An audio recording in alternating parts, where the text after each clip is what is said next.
Hi, folks. I'm Father Joe Grimaldi. You can call me Joe, and I'd like to welcome you to my podcast. But now, here's our host and friend, Ken Calvert. Well, howdy doody, everybody, and welcome to the Father Joe podcast. I'm Ken Calvert alongside my Floridian friend, Father Joe Grimaldi. The Father Joe podcast, proudly supported by Hoot McInerney Star Lincoln on 12 Mile Road, just east of Telegraph, home of the Star treatment. I want to talk to you about Lincoln Copilot 360, the next generation of safety on the road. It's a package of Lincoln's 5 most popular driver assist technologies. It's available in all 2020 models. It's a sophisticated extra set of eyes to help you keep your family secure on the road ahead. Now, this includes a 360-degree camera, active park assist plus, evasive steering assist, reverse brake assist, and adaptive cruise control with traffic jam assist, which includes stop and go and lane centering as well as speed sign recognition. This upgrade from the standard Lincoln Copilot 360 helps keep your journey seamless and stress-free. Stress-free driving, that's another reason to visit Hoot McInerney Star Lincoln on 12 Mile Road, just east of Telegraph. It's the home of the Star treatment. First question as always, how is it in sunny Florida? It's not sunny, but it's okay. Well, I've heard that this time of year can be a little grumpy, even in Florida, but it sure beats the cold temperatures, doesn't it? Oh, no, well, the weather is very warm. That's not a problem. All right, well. Actually, 2 days ago it would have been, but today the weather is about 75 or 80. Oh, how nice. That's so good to hear. Is it good to be out of the cold temperatures? Of course it is. Yeah, it's good. Have you had a chance to get one of your famous walks in? I have. Yeah, a couple of times, sure. You know, when you say you go for a walk, Father Joe Grimaldi loves to walk. Real quickly, how's your hip? You had a hip replacement not long ago. Yeah, but I'm practicing it quite a bit. And how many miles would you say you could walk if you had 2 hours? I'm guessing in 2 hours about 3 or 4 miles. Wow. I envy you. I can't do that. That's my own fault. It takes practice. You put 1 foot in, 1 foot out. And then you do the hokey pokey. That's right. That's what it's all about. Father Joe Grimaldi is now in Naples, Florida. And for the next couple of months, we'll be doing our podcasts. I'm back here in southeast lower Michigan, and Joe is in southwest Florida, as I like to say, surrounded by seniors and sun worshipers, and you have a new church, St. Elizabeth Seton. How do you like it so far? I think the church is absolutely beautiful. The only thing the architects did that I would have a problem with is the sanctuary is just a bit too small. So it looks crowded and busy with all the stuff in it. There are times when people don't take into consideration church architecture or liturgical architecture, whatever you want to call it. And I think this is what's happened here. Certainly, if you take a look at the church on the internet, you will see that it is a beautiful church. It's almost in the round, as it were. Yeah. And then you have the altar is very, very beautiful, but by the same token, it's cluttered because they never left enough space for the tabernacle and the altar. I think originally the tabernacle was not meant to be there. It was meant to be in a side altar. And someone decided to put it back or to put it in the center, but then not realizing that it was going to come in contact with the main altar. See, the theory behind that is... Yeah, wait, let me stop you for a second. Why don't we go through how a sanctuary is set up? Are there rules? Who comes up with a formula for how an altar should look and be configured? Well, the configuration can vary. That's not a problem. Okay. But what it should include is the altar of sacrifice. See, and once the altar of sacrifice is in use, all attention should be at the altar of sacrifice, not at the tabernacle. The tabernacle is there when you come in during the day and you want to pray before the Blessed Sacrament, and you would go and spend time in front of the tabernacle where Jesus, if you want, resides. Meanwhile, the altar of sacrifice is where the Mass takes place. Notice that when the liturgy is going on, people do not bow to the tabernacle, but they bow to the altar of sacrifice. That's where the attention should be. Ordinarily, in the sanctuary, there's seating for at least the priest and a deacon and maybe another area with some altar servers. Needless to say, if you have a tabernacle, an altar, seating for 3 at least, and maybe more, you can imagine you're going to need a lot of space. Otherwise, it tends to look crowded and busy. And so that's what you want to try to avoid. You speak about what the rules are. There are general rules. There's no set rules on the exact size of the sanctuary, pleasing to the eye, that it emphasizes the altar, and also that there's enough seating for the priest and the deacon, because nowadays most churches will have a deacon, not all, but most. And then whenever you have visiting clergy for big holidays, usually you need some seating for them. So when you are building a church, the architects have to take into consideration the altar and the sanctuary to make sure there's enough space to maneuver there. Let me stop you for a second.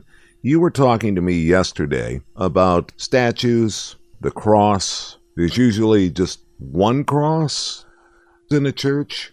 Does it matter? Okay, technically, any religious symbol should not be duplicated in the same room. So if you have a crucifix right in the front of the church, that's beautiful. And you don't have 3 or 4 others around the church. It takes away from the power of the symbol. I see. The symbol of the crucifix is that it's there. Now, the same thing with statues. You want to multiply your church with statues, that's up to you. But by the same token, you want to probably leave enough room so that you would have the statue of the patron saint of that particular church. For example, if it is St. Elizabeth, you would like to have a statue of St. Elizabeth somewhere among the many statues that you have. Now, a lot of people complain because they go to modern churches and they seem cold and they seem almost medicinal, if you want. It's a little bit too antiseptic and so on and so forth. Yeah, Spartan and hospitalized. Yeah, I would say that. Yeah, so the thing is this. You can have the opposite effect as well, though, when you have an abundance of statues and so on. So the architects and the designers of the church should take these things into consideration. You want something that is pleasing and inviting, and yet having deference for the people that want devotions. And yet you don't want to overdo it so that it chases people away. Right. So I think it's important that all of those things have to be taken into consideration. Now, the church that you're in, you said is probably, it's nearly in the round. It's sort of a concert setting. That's the way I think of a venue, having that curvature, if you will, around 2 sides and then a center. And you said that the proximity of the sanctuary to the actual parishioners is fairly close, I suspect? It is. That's another thing they didn't take into consideration, because I'm not here to criticize this church, I'm sorry, but you're asking me generally speaking. Right. Generally speaking, there should be enough room between the sanctuary and the front pews so that people can walk around.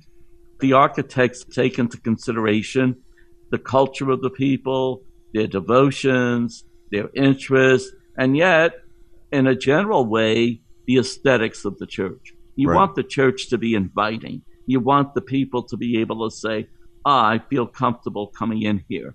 And I think that's up to the architects too, and the designers. I think all of us know that whenever you're going to have a new church, there's going to be a group that will work on the design of the church.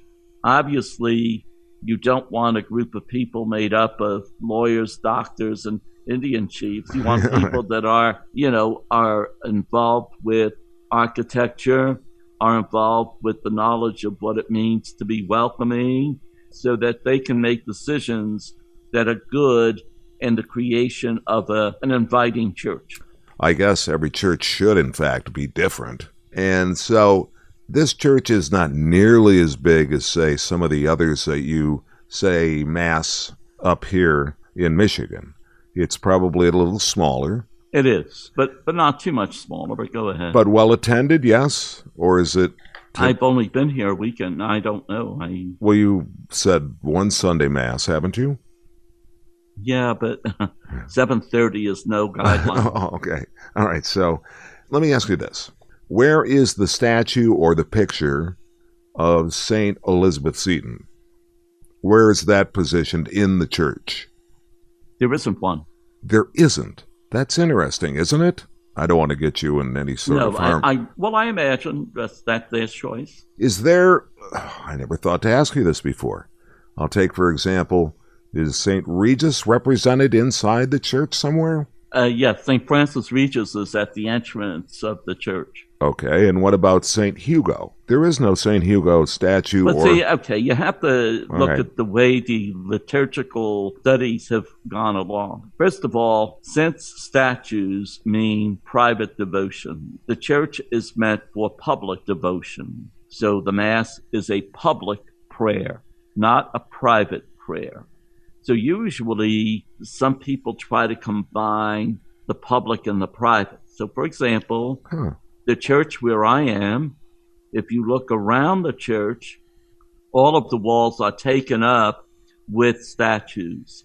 Now, I'm guessing there are about 15 to 20 statues in the church. St. Elizabeth Seton?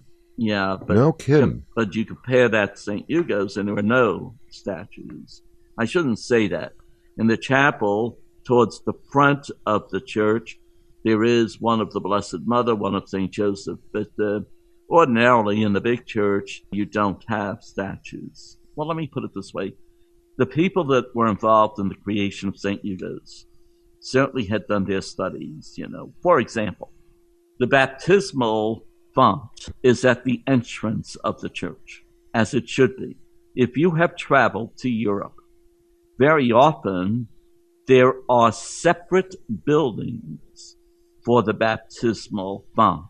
So, for example, in Florence, you have a beautiful building. I forget who the artist was, Giotto and Michelangelo and so on and so forth. But in any case, they created a beautiful baptismal font with a building of its own. Well, the idea is this. The church is meant for those who are baptized.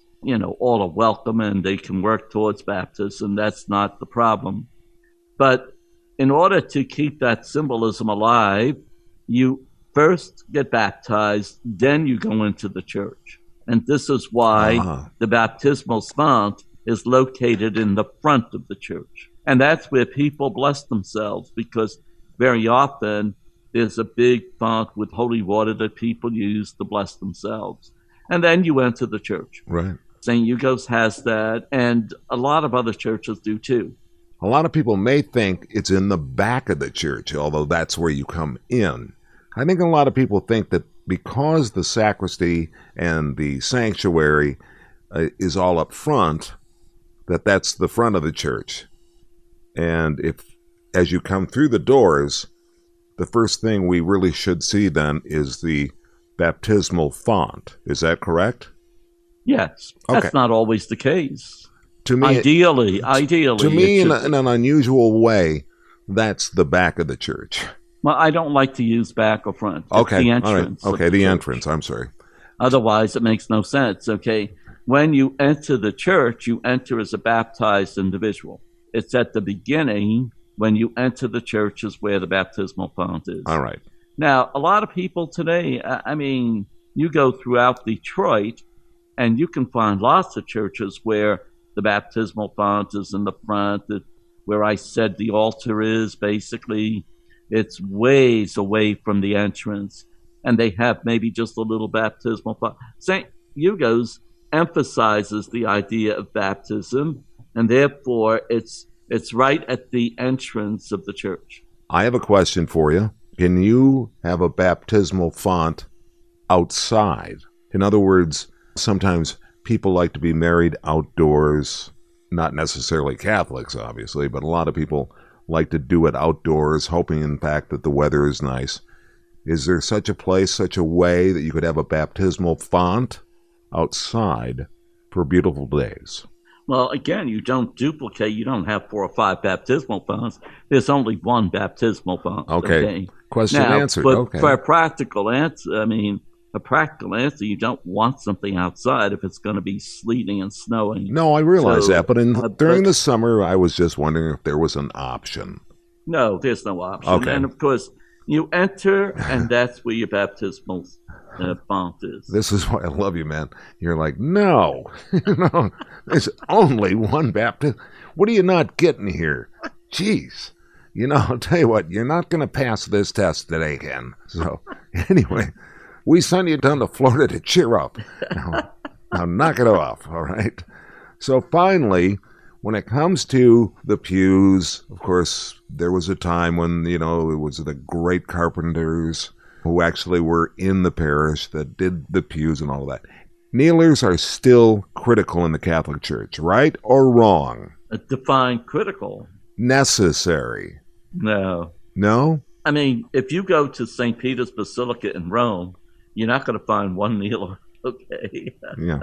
Okay. Okay. All right. So, and that's the main church. But anyway, I guess what I'm trying to say is this, that it's nice to have kneelers. Because there are certain parts of the Mass that are more reverential than others. And so you would want kneelers so people can kneel. It's a sign of devotion and admission that God is greater than all of us. But basically, most churches do have kneelers, but you're always going to find a number of churches that don't have kneelers. You say a number of churches. That surprises me. Depending on where you are, what city, what state. Anything else about St. Elizabeth Seton or any other church that is an absolute must? In other words, it's not a Catholic church unless it has this. Check. Yeah, check, there was check, always that confusion about this crucifix. Should it have the corpus or should it be without Jesus on the cross? Because some people say, well, Jesus rose from the dead. He's not on that cross. Why do we have him on the cross? Well, Catholicism emphasizes the sacrifice that Jesus made to give us salvation. And so that death on the cross resulted in his rising from the dead. And so that's something Catholicism does not do away with. So usually, you're in a Catholic church very often because the cross itself has a corpus on it. The body of Jesus is on it. Usually, if you go to other denominations, you'll see where it's just the cross without the body of Christ. And of course, that idea is to emphasize that Jesus is already risen from the dead. So, baptismal font, obviously, the Corpus Cross. Also, in some churches, I don't know if they disguise them as much as they used to be so obvious to me, the Stations of the Cross.